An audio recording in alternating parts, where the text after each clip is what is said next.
మీ అందరికీ తెలుసు, ఈ 16వ శాసనసభలో సభ్యులైనటువంటి జగన్మోహన్ రెడ్డి గారు 24/6/2024 తేదీన నాకు ఒక లేఖ రాశారండి. ఆ లేఖలో అంతా చూస్తే అభియోగాలు, ప్రలాపనలు, బెదిరింపులమయం, అంతకంటే ఏమీ లేదు.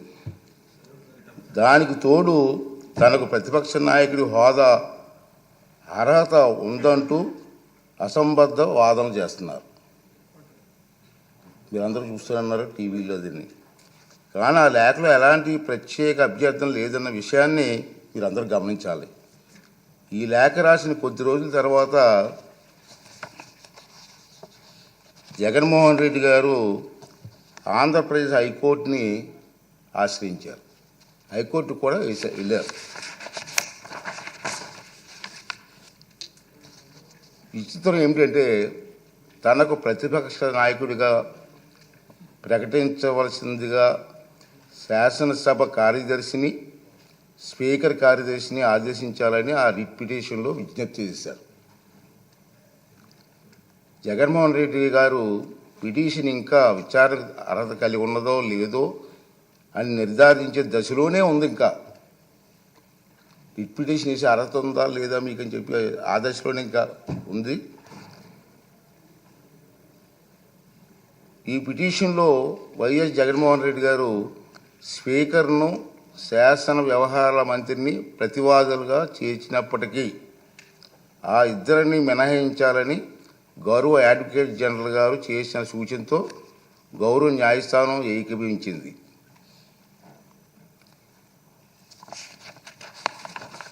ఈ న్యాయ ప్రక్రియ కొలిక్కి వచ్చే వరకు వేచి చూద్దాం అనుకున్నాను. నేను ఇంకా కోర్టులో పెండింగ్ ఉంది, పెండింగ్ చూద్దాం అనుకున్నాను. కానీ ఇటీవల కాలంలో ఈ అంశంపై జగన్మోహన్ రెడ్డి గారు ఇంకా వారి పార్టీ నాయకులు చేస్తున్నటువంటి పలు వ్యాఖ్యలు నా దృష్టికి వచ్చే మీరు కూడా టీవీలో చూస్తూనే ఉన్నారు. గౌరవ హైకోర్టు స్పీకర్కు సమన్లు జారీ చేసిందని, ఉత్తర్వులు జారీ చేయాలని స్పీకర్ను ఆదేశించిందని జగన్మోహన్ రెడ్డి చేస్తున్న వార్తలు వచ్చాయి. నిజానికి ఈనాటి వరకు హైకోర్టు జగన్మోహన్ రెడ్డి చేసినటువంటి పిటిషన్ విచారణ అర్హత ఉందో లేదో నిర్ధారణే ఇంకా జరగలేదు. వైఎస్ జగన్మోహన్ రెడ్డి గారు ఈ రకమైనటువంటి తప్పుడు ప్రచారం చేయడంలో ఆశ్చర్యపడవలసిన పని ఏమీ లేదని నేను అనుకుంటున్నాను.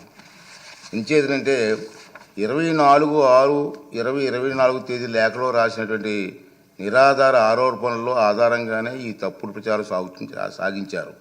కాకపోతే ఆ దఫా ఆయన కల్పిత వాదనలను, ఆకాంక్షలను గౌరవ న్యాయస్థానానికి ఆపాదించడానికి సైతం వెనకాడలేదు. దురదృష్టవశాత్తు ఇదే ఆయన సహజ శైలి, మనందరికీ తెలుసు.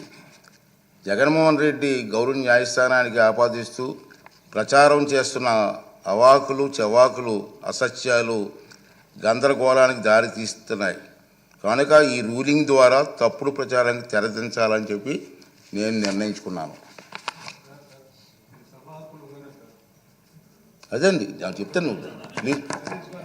ఇది నేను నా రూలింగ్ సార్. ఇది ఈ రూలింగ్లు అన్నీ వస్తాయి. వినండి, లాస్ట్ వరకు ఉంటే. ప్రమాణ స్వీకార కార్యక్రమం చిరకాల సాంప్రదాయాలను అనుసరించే నిర్వహించారు. జగన్మోహన్ రెడ్డిని మాజీ ముఖ్యమంత్రి హోదాలో ప్రస్తుత మంత్రుల తర్వాత శాసనసభ్యునిగా ప్రమాణం చేయడానికి ఆహ్వానించారు. గతంలో 11/1/1995 నాడు అప్పుడు ఆంధ్రప్రదేశ్ శాసనసభ కూడా అప్పటి మాజీ ముఖ్యమంత్రిని మంత్రుల తర్వాతే ప్రమాణం చేయడానికి ఆహ్వానించిన సంగతి మీకు గుర్తు చేస్తున్నాను. అదేవిధంగా ఆంధ్రప్రదేశ్ 16వ శాసనసభ సభ్యుల ప్రమాణ స్వీకార కార్యక్రమంలో 21/6/2024 జరిగింది. కానీ స్పీకర్ ఎన్నిక మరణాడు అంటే 22/6/2024 నాడు జరిగింది. ప్రతిపక్ష నాయకుడిగా గుర్తింపు ఇవ్వగలిగితే అధికారం కేవలం స్పీకర్కి మాత్రమే ఉంటుంది. అందుకే సభ్యుల ప్రమాణ స్వీకార కార్యక్రమం జగన్మోహన్ రెడ్డికి ప్రతిపక్ష హోదా నిరాకరించడానికి సూచించిన అన్న వాదన సరికాదు. నిజానికి జగన్మోహన్ రెడ్డి వైఎస్ఆర్సి శాసనసభ పక్ష నాయకుడిగా ఎన్నికైనట్టు 26/6/2024 వరకు మా సచివాలయానికి తెలపలేదు. నెంబర్ 1. అలాంటప్పుడు జూన్ 26 కంటే ముందు, అందున స్పీకర్ ఎన్నిక జరగక ముందు ప్రతిపక్ష నాయకుడి హోదా గురించి నిర్ణయం తీసుకోవడం సాధ్యమా? ఇది ఒకటి గమనించవలసిన అవసరం ఉంది. ప్రతిపక్ష నాయకుడి హోదా ఎవరైనా అర్హులా కాదా అనేది కేవలం రాజ్యాంగ సూత్రాలు, కోర్టు తీర్పులు, చిరకాల సాంప్రదాయాల ఆధారంగా మాత్రమే నిర్ధారించగలరు. ఆంధ్రప్రదేశ్ వేతనాల పెన్షన్ చెల్లింపు అనర్హతల తొలగింపు చట్టం 1953లో ప్రతిపక్ష నాయకుడి హోదా ప్రస్తావన ఉంది. ఆ చట్టంలో సెక్షన్ 12B ప్రకారం ఎవరైనా ప్రతిపక్ష నాయకుడి హోదా ఇవ్వాలంటే వారు చట్టసభలో సభ్యులై ఉండాలి. 2, వారు ప్రభుత్వ వ్యతిరేక రాజకీయ పార్టీ సభలో నాయకుడై ఉండాలి. ఇది క్లియర్గా ఉంది. 3, ప్రతిపక్షంలో ఉన్న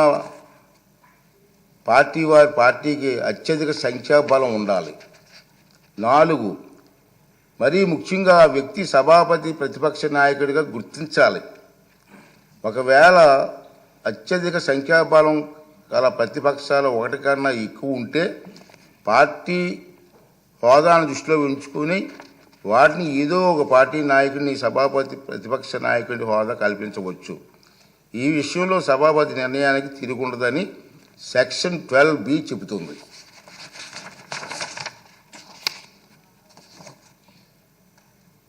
అదే సభ సమావేశంలో కావడానికి అవసరమైన క్వారం కనీసం సమానంగా ఉంటే సభలో మొత్తం సభ్యుల్లో 10ంట 1 సంఖ్యాబలం తప్పక కలిగి ఉండాలి. ఈ చరిత్రాత్మక డైరెక్షన్ను పార్లమెంట్లో ఆంధ్రప్రదేశ్ శాసనసభతో సహా అన్ని రాష్ట్రాలు చట్టసభల్లోని పాటిస్తున్నారు.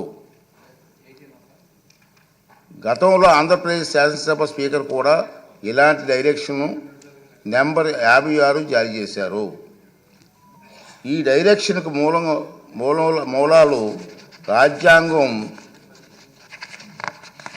చూస్తే 103, 189(3) అధికారంలో ఉన్నాయి. చట్టసభల నిర్వహణ కనీసం 10ంట 1 సభ్యులు హాజరును వారంగా అనర్హత తొలగింపు చట్టం 1953 ప్రకారంగా విచక్షణ అధికారాలు వినియోగించే సందర్భంలో స్పీకర్కు మార్గం చూపేది ఈ డైరెక్షనే.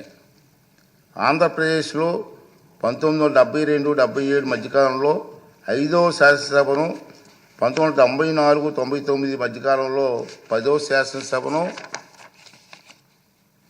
ఏ ఒక్క ప్రతిపక్ష పార్టీకి ఎన్నికల్లో కనీసం 10% సీట్లు రాలేదు. కనుక ఎవరికీ ప్రతిపక్ష నాయకుడిగా గుర్తింపు దక్కలేదు. అలాగే 5, 7, 8, 16, 17వ లోక్సభలలోనూ 10% సూత్రాన్ని పాటించడంతో ప్రతిపక్ష నాయకుడిగా ఎవరు గుర్తింపు పొందలేకపోయారు. ఇటీవల పొరుగులో ఉన్న తెలుగు రాష్ట్రాల్లో 2021-2019న ప్రతిపక్షంలో ఉండే అతిపెద్ద పార్టీ నాయకుడు ప్రతిపక్ష నాయకుడిగా సభాపతి గుర్తింపు ఇచ్చారు. కానీ కొద్ది నెలల తర్వాత 9/6/2019 తన సభలో ఆ ప్రతిపక్షానికి సంఖ్యాబలం 10% కంటే తగ్గిందన్న నిర్ధారణకు రాగానే సభాపతి ప్రతిపక్ష నాయకుని ఇచ్చిన గుర్తింపును ఉపసంహరించుకున్నారు. అలాగే 8వ లోక్సభలో తెలుగుదేశం పార్టీకి 10% సంఖ్యాబలం లేకపోయినా ఉపేంద్ర గారిని ప్రతిపక్ష నాయకుడిగా గుర్తింపు లభించిందన్న మాట కూడా అవాస్తవం. మనం మాట్లాడుతున్నాం టీవీలో ఉపేంద్ర గారికి ఇచ్చారు కదా మీరని. అది వాస్తవం కాదు. నేను రికార్డ్ అంతా వెరిఫై చేయించాను. అది వాస్తవం కాదు.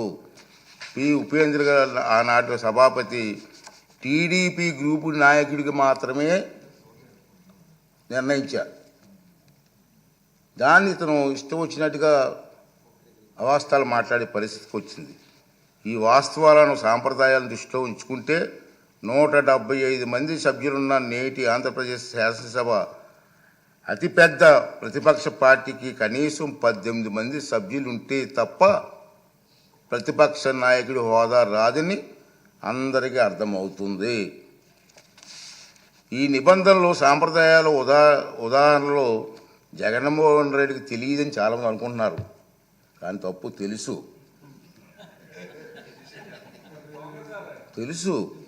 ఎందుకంటే 2019 జూన్ 13న ముఖ్యమంత్రి హోదాలో ఆయన ఇదే సభలో ప్రసంగిస్తూ చెప్పిన మాటలు మనందరం గుర్తు చేసుకోవాల్సిన అవసరం ఉంది.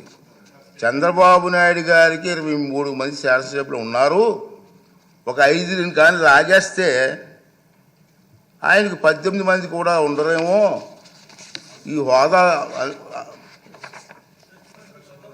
17 మంది ఉంటారు, అప్పుడు ఆయన ప్రతిపక్ష నాయకుడు స్టేటస్ కూడా ఉండదని చెప్పి ఇదే జగన్మోహన్ రెడ్డి గారు ఈ హౌస్లో మాట్లాడిన సంగతి మీ అందరికీ తెలుసు.